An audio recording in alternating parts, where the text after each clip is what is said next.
ఈ యొక్క వాగ్దానము నెరవేర్చబడాలంటే ప్రతి ఒక్క మనిషిలో కూడా దేవుడు కూడా కొన్ని గుణగణాలు చూసే దేవుడై ఉన్నాడు.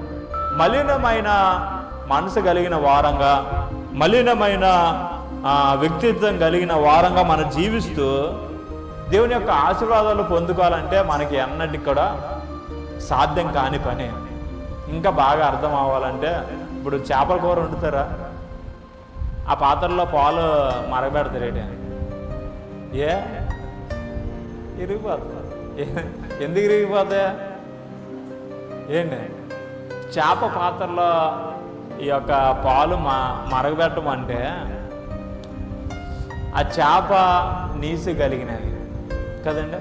కొంచెం ఆత్మపరంగా మనం మాట్లాడుకోగలిగితే కొంచెం మలినం గలది అని అనుకోవచ్చు కూడా కదండి. అటువంటి మలినం కలిగిన పాత్రలో దేవుని యొక్క పాలు వంటి ఆశీర్వాదాలు కుమ్మరింపబడాలంటే ఒకవేళ కుమ్మరించిన కూడా దాని యొక్క ప్రతిఫలం మనం చూడగలమా, తాగలమా? ఏంటి తాగలమంటారా? అవ్వదు, ఇరిగిపోతే పాలు ఎందుకు పనికి రాకుండా పోతాయి. అలాగే మన జీవితంలో కూడా మలినమైన హృదయాన్ని కలిగి, మలినమైన వ్యక్తిత్వం మనం కలిగి జీవిస్తున్నప్పుడు పరిశుద్ధమైన ఆశీర్వాదాలు మనం కోరుకోవడం కూడా అటువంటిదే. ఎటువంటిదండి? చేప గిన్నెలో పాలు మరబయటలాగా.